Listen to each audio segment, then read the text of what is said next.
Is there any legislation that limits the president from this initiative? The answer is no. If there was to be any legislation, then again the court would be called upon to look at it and determine whether it is reasonable in an open and democratic society.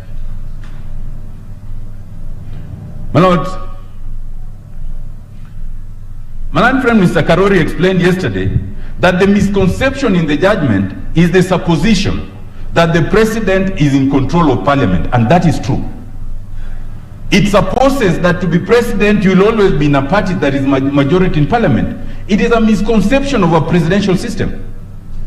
You can actually be in the minority, but it can be worse. You can actually have no parliamentary party, because our constitution allows an independent to be president.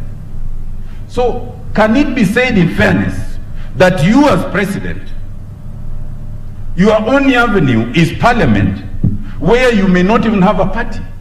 That is a misconception, my Lord. Especially given the role of the president in terms of national unity and fostering unity. Thirdly, my Lord,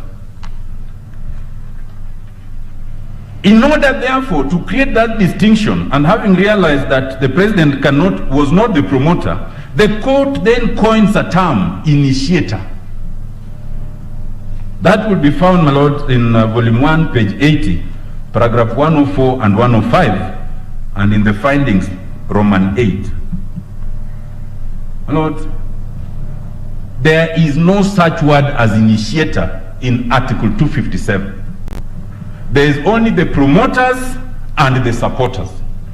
And with respect, this word then is used in the judgment to camouflage the difficulty in identifying the promoters.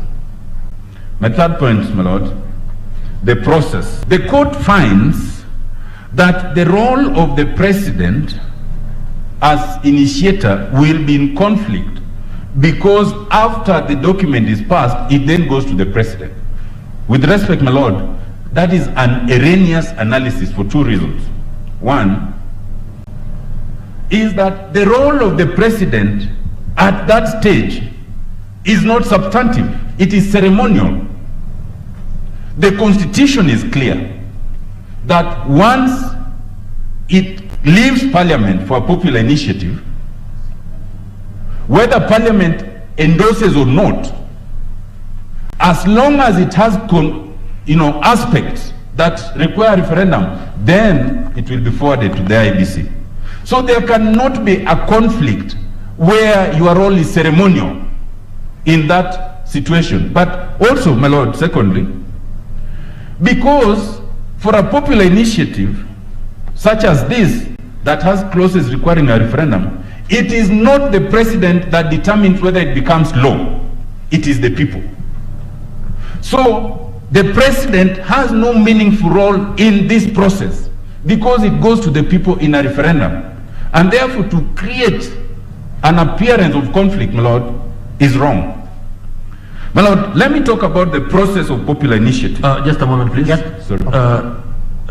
Thank you, Senior Counsel. I'm just wondering, you say the judges came up with a term called initiator. Yes. Did they identify the basis upon which they said he initiated? My Lord, with respect, what the Superior Court does is analyze a history that is not relevant to the issue before the court.